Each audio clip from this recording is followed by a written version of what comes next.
पर्वतीय महापरिषद के अध्यक्ष श्री गणेश चंद्र जोशी जी, महासचिव श्री महेंद्र सिंह रावत जी, संयोजक श्री के चंदोला जी, उपाध्यक्ष मोहन सिंह मोना जी, बिस्ट जी, देवड़ी जी, पंत जी इत्यादि मंच पर आसीन हमारे अन्य गणमान्य अतिथिगण, आज के उत्तरायणी कौथिक यानी मेले में उपस्थित सभी सम्मानित देवियों और सज्जनों, इन प्यारे बच्चों, आज दो महत्वपूर्ण त्योहार हैं। पहला उत्तरायणी यानी मकर संक्रांति, जब भगवान सूर्य उत्तर दिशा की तरफ चलना प्रारंभ करते हैं और इसको देवों का वक्त कहते हैं, देवताओं का वक्त कहते हैं। और उत्तराखंड देवभूमि है, यानी देवभूमि का ये जो वक्त है, जो आपका उत्तरायणी, उसका जो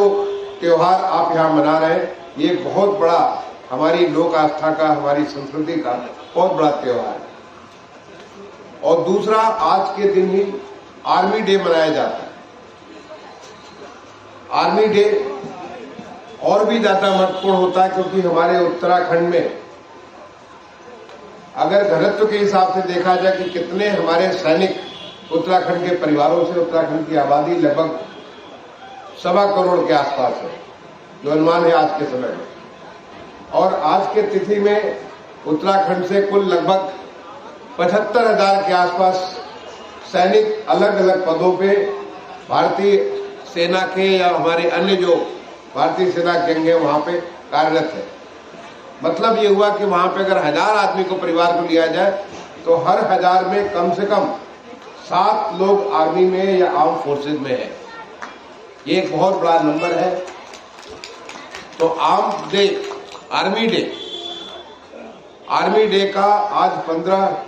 जनवरी को जो आज मनाया गया और इसमें हमारे तमाम लोगों को सम्मानित किया गया, पूरे सैनिकों को, मैं उन सबका अभिनंदन करता हूं। और मैं समझता हूं बिल्कुल सही मंच है कि उत्तरायणी कौथिक में इन तमाम सारे सैनिकों को यहाँ पे सम्मान दिया जाना। ये और भी ज्यादा महत्वपूर्ण हो जाता है क्योंकि आर्मी डे का आयोजन देश में कहीं कहीं होता रहता है। इस साल आर्मी डे का आयोजन हमारे शहर लखनऊ में किया गया। ये निर्णय लिया गया, हमारे माननीय रक्षा मंत्री जी यहाँ से, और मुझे सौभाग्य मिला कि कल जब आर्मी डे का आयोजन उसके लिए एट होम किया गया आर्मी कमांडर साहब के घर पर, जहाँ पे हमारी माननीय राज्यपाल महोदया थी, माननीय रक्षा मंत्री भारत सरकार थे, हमारे माननीय मुख्यमंत्री जी थे और तमाम सारे गणमान्य अतिथि के अलावा आर्मी के जो वेटरन्स, जो हमारे परमवीर चक्र जिन्होंने प्राप्त किया, महावीर चक्र प्राप्त किया, शौर्य चक्र जिन्होंने प्राप्त किया, ऐसे भी तमाम सारे महानुभाव या वीरांगनाएं, वीर नारियां जिन्होंने बलिदान किया अपने पति का, उनका जो उन्होंने बलिदान किया उसको देखा। अभी आपने सांस्कृतिक कार्यक्रम में कितनी बढ़िया प्रस्तुति आपने देखी, ऐसी वीरांगनाएं और वीर नारियां भी थी। और हमारे आर्मी के तमाम सारे, क्योंकि पूरे देश भर का आर्मी डे था, इसलिए हमारे chief of defence staff Anil Chauhan साहब, चीफ ऑफ आर्मी हमारे मनोज पांडे साहब और भी तमाम सारे गणमान्य अतिथि कल यहाँ पर मौजूद थे। और वहाँ के इस कार्यक्रम में जो हमारे आर्मी कमांडर साहब के घर पे हुआ, वहाँ पे उन सबके सामने आर्मी के बारे में बहुत सारी जानकारी वहाँ पे दी गई। और उससे भी ज्यादा शायद आपने देखा होगा, कुछ आप लोगों ने उसमें भाग भी लिया होगा, कल अम्बेडकर पार्क में एक आर्मी का बैंड, लगभग 1 घंटे आर्मी के बैंड ने तमाम सारी धुनें, तमाम सारे ऐसे हमारे गीत जो कि शायद हम सब गुनगुनाते हैं, कभी कभी गुनगुनाते हैं, ऐसे गीत को इतनी शानदार प्रस्तुति की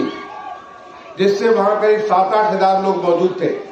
मैं समझता हूं कि हर एक नागरिक जो वहां पे कल आर्मी का बैंड सुन रहा था, उसकी रगों में देशभक्ति, देश प्रेम का भाव स्वतः ही आ जाए। कहीं पे तो उसमें दिखाया जा रहा था कि कैसे हमारे आर्मी के लोग क्या क्या कार्य करते हैं, और कहीं पे ऐसे हृदय विदारक दृश्य थे जिसको देख करके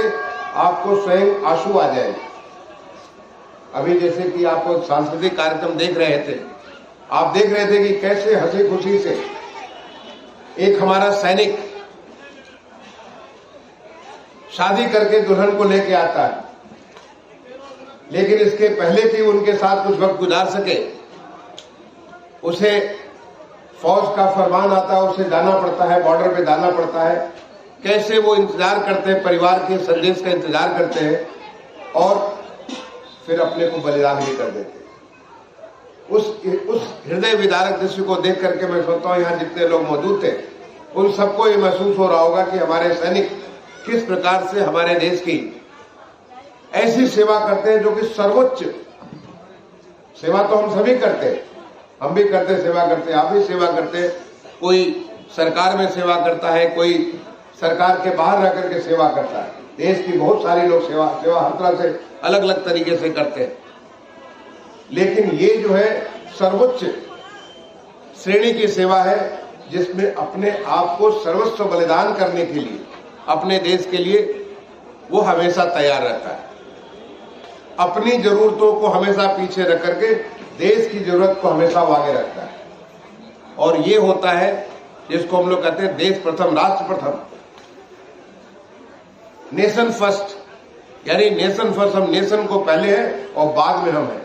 ये भावना जब आ जाती है, और ये सब में आ सकती है, हम आप सब में ये भावना आ सकती है कि हम अपने देश को पहले करें और उसके बाद अपनी जरूरतों को बाद में करें। मैं समझता हूं कि इस प्रकार का जो आयोजन होते हैं, जैसे कि कल का जो आर्मी बैंड था, मैंने आज ही सोशल मीडिया पे ट्वीट किया, उसमें से कुछ एक अंश को मैंने अपने फीड के साथ जोड़ा है ताकि बाकी लोग उसको देख सके किस प्रकार से आर्मी का त्याग, समर्पण, बलिदान वो करते हैं और किस रूप में करते हैं। इसका बड़ा अच्छा एक लाइट एंड साउंड, उसका एक प्रोग्राम भी साथ साथ देखा जा रहा था उस बैंड के साथ, जो उसे और ज्यादा रोचक बना दे रहा है। तो आज उन जो तमाम सारे सैनिकों को जिन्हें आज मुझे तिरंगा दुपट्टा ओढ़ाने का सौभाग्य मिला, मैं उन तमाम सैनिकों को जो हमारे सेना में किसी न किसी रूप में, किसी ने कहा पैराट्रूपर थे, कोई कहा फायरर है, किसी ने कहा कि मैं वहां पे बॉक्सिंग क्या करता था, कोई कुछ और काम करता था, आप सबका मैं नमन और वंदन करता हूं। आपने हमेशा देश को ऊपर रखा, उसके बाद अपनी जरूरत को रखा, और आज भी आप में वो ताकत है जो आप बहुत कुछ कर सकते हैं और बहुत कुछ कर भी रहे हैं। क्योंकि हर एक से मैंने पूछा और बताया कि वो क्या कर रहे हैं, कैसे कर रहे हैं। और इस प्रकार का जो आयोजन, जो आप एक उत्तराखंड की संस्कृति को, वहां के खान पान को, वहां के बोलचाल को, वहां की भाषा को, वहां के धरोहर को जीवंत रखने के लिए, क्योंकि लखनऊ पहले उत्तराखंड हमारे उत्तर प्रदेश का ही पार्ट हुआ करता था। जब सेवा में थे तो उत्तराखंड हमारे उत्तर प्रदेश का पार्ट होता था, और हमने यहां से रहकर के बहुत काम उत्तराखंड में किया है। बहुत सारे काम उत्तराखंड में करते थे क्योंकि उत्तर प्रदेश का पार्ट होता था, क्योंकि हम एक ही थे। आज तो हमें सौभाग्य प्राप्त है कि उत्तराखंड का इतना बड़ा एक, जो कह सकते हैं हीरा है, जो वहां का तरासा वगैरह, जो कि आज उत्तर प्रदेश आज कहां से बीमारू राज्य से देश का एक उच्च श्रेणी का सबसे आगे एक ग्रोथ इंजन कह रहे हैं, उस स्थिति में लाने वाले हमारे माननीय मुख्यमंत्री जी। आप सोचिए 7 साल पहले उत्तर प्रदेश कहां था और आज कहां है। ये कैसे हुआ, ये जादू किसने किया? मैं समझता हूं ये जादू हमारे प्रदेश के नेतृत्व माननीय मुख्यमंत्री जी के, उससे उनकी जो आभा है, उनकी जो सोच है, उनकी जो ऊर्जा है, उनकी जो ताकत है, उस ताकत से आज ये उत्तर प्रदेश में ये देश ये सीखने को मिला, ये देखने को मिला। ऐसा नहीं यहाँ का प्रशासन जैसा था पहले वही प्रशासन है, उसी प्रशासन से उन्होंने इस प्रकार का काम कराया कि चाहे वो किसी भी सेक्टर में, चाहे कृषि हो, उद्योग हो, हथकरघा हो, जो हर किसी सेक्टर में आज उत्तर प्रदेश पूरे देश में सबसे आगे या तो हो चुका है या होने के रास्ते में चल रहा है। उत्तर प्रदेश हमारा अगर अर्थव्यवस्था के तौर पे भी देखें तो हम देश में 7वें स्थान पे होते थे, आज हम 3रे स्थान पे, हम 2रे स्थान पर पहुंच चुके हैं और अब तो हम 2रे स्थान पर पहुंच गए और 2रे स्थान से पहले स्थान को ही प्राप्त कर सकते हैं। यहाँ पे हमारा ग्लोबल इन्वेस्टमेंट समिट होती है तो 40 लाख करोड़ का यहाँ पे इन्वेस्टमेंट के लिए निवेश का MOU साइन किया जाता है। ऐसा नहीं कि यहाँ पे ब्यूरोक्रेसी में परिवर्तन, ब्यूरोक्रेसी वही है, बट उसी ब्यूरोक्रेसी से माननीय मुख्यमंत्री जी ने किस प्रकार से काम लिया कि जो आज जो देश में माननीय प्रधानमंत्री जी ने एक नया सोच पैदा किया है, उस सोच के साथ अपने को जोड़ते हुए उसको किस प्रकार से आगे बढ़ाएं, ये उन्होंने दिया। तो मैं समझता हूँ उत्तराखंड ने तो हमारे प्रदेश को इतनी बड़ा इसको योगदान दिया है जिसके लिए हर कोई ऋणी। अभी मुझे माननीय मुख्यमंत्री जी के साथ पीछे 9 तारीख को अयोध्या में गया हुआ। अयोध्या आप जानते हैं कि भगवान राम का भी जो है वहां पे प्राकट 22 जनवरी को होने जा रहा प्राण प्रतिष्ठा, जो नया मंदिर बना है राम जन्मभूमि परिसर पे, वहां पे भगवान श्री राम का वहां पे प्राण प्रतिष्ठा हो, उसकी व्यवस्थाओं को देखने के लिए 9 जनवरी को मैं उनके साथ गया था। आपको जानकर के खुशी होगी कि वहां पे एक उत्तराखंड के करीब 400 महिलाएं, मैं दोबारा रिपीट करूंगा, 400 महिलाएं वो पूरा भगवान राम की कथा को वहां पे पूरा एक नाट्य फॉर्म में वो कर रही थी, सारा का सारा राम जी की कथा।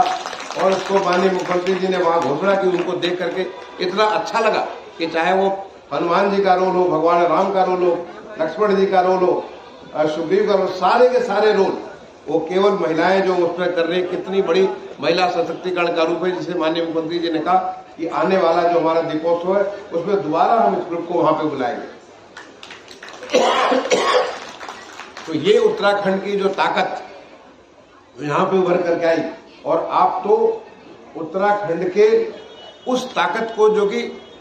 बहुत आवश्यक है, जिसे माननीय प्रधानमंत्री जी ने जो पंच प्रण की बात की देश को विकसित भारत बनाने के लिए, उस विकसित भारत को बनाने में उसका जो तीसरा प्रण है वो प्रण है अपनी धरोहर को,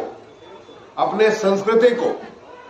हमारी जो ताकत है उस ताकत को उसको संरक्षित करना और उसको आगे बढ़ाना। हमारे मन से जो गुलामी का भाव है, तो दूसरा कहा कि मन से जो गुलामी का भाव है, गुलामी के जितने सारे सिंबल्स हैं उन सिंबल्स को खत्म करके हम अपने उस धरोहर, उस ताकत को हम लोग सामने लाए। और वो हमारी धरोहर है हमारा खान पान, वो धरोहर है हमारी संस्कृति, हमारी कला, हमारा नृत्य, हमारा संगीत। क्योंकि धीरे धीरे अगर हम उसको नहीं ध्यान देंगे वो खत्म हो जाएगा, और उसको हम देखते हैं तो फिर हम वापस उसी ताकत में, क्योंकि ये देवभूमि है, संतों की भूमि है, ऋषियों की भूमि है, जो हमारे ऋषियों और संतों ने बैठ करके इतनी सारी चीजें आज से हजारों हजार साल पहले ऐसी चीजों की रचना की, उन चीजों को हम दोबारा जीवंत कर सकेंगे और हम अपनी ताकत को खुद समझ सकेंगे। तो आप उन चीजों को जिंदा करने के लिए इतना सारा, मैं देख रहा था कि इतनी सारी यहाँ पे प्रदर्शनी लगी है, और हर कोई, ये खाली उत्तराखंडियों के लिए नहीं है जो यहाँ पे लखनऊ के करीब 5 लाख उत्तराखंडी है, बल्कि हमारी एक मिक्स संस्कृति है जिसमें हमारे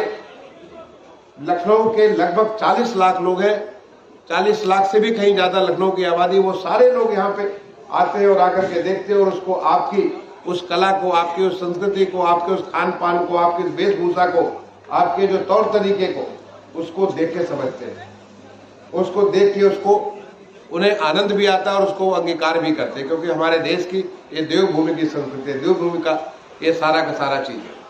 तो मैं आपके जो महापरिषद है, महापरिषद के अध्यक्ष जी श्री गणेश सिंह जोशी जी को इस बात के लिए बहुत बहुत आपका मैं सम्मान करता हूँ, अभिनंदन करता हूँ, और आपकी पूरी टीम का अभिनंदन करता हूँ। मैं आपसे पूछा कि कब से कार्यक्रम चल रहा आपका, उन्होंने बताया कि 2005 से इसको लगातार हर साल कर रहे हैं, और ये 10 दिन का कार्यक्रम जिसमें अलग अलग थीम से अलग अलग दिन अलग अलग प्रकार से अपने लोगों को बांधने का, अपने लोगों को जोड़ने का कार्यक्रम कर रहे हैं। मैं आपका इस बात के लिए साधुवाद करता हूँ, आपको मैं बहुत बहुत बधाई और आपका अभिनंदन करता हूँ, और यही आशा करता हूँ कि आप इसके माध्यम से, खास तौर से जो नई जनरेशन है, नई पीढ़ी है, क्योंकि देश हमारा जब बदल रहा है, देश हमारा एक विकसित राष्ट्र बनने के लिए तेजी से चल पड़ा है, इसके लिए जरूरी है कि हमारे बच्चों में वो संस्कार लाए जाए, वो गुण लाए जाए जो हमारे ऋषियों की भूमि में हम लोगों के हमारी वो ताकत हुआ करती थी। उस ताकत को जब वो समझेंगे तो फिर वो अनंत होकर के बगैर किसी सीमा के वो अपने देश को आगे बढ़ाने में पूरी मदद करेंगे। तो मैं एक बार दोबारा तमाम सारे हमारे जो आज जो वेटरन्स यहाँ पे थे, आप सबको नमन बंदन करते हुए, क्योंकि आपने देश के लिए बहुत कुछ किया है और हमारी जो टीम है उत्तरायणी कौतिक, इसको यहाँ पे मनाने के लिए, यहाँ पे लगातार संचालित करने के लिए पूरे टीम को अपनी तरफ से धन्यवाद और अभिनंदन करते हुए अपनी वाणी को विराम दूंगा। धन्यवाद। जय हिंद, जय भारत।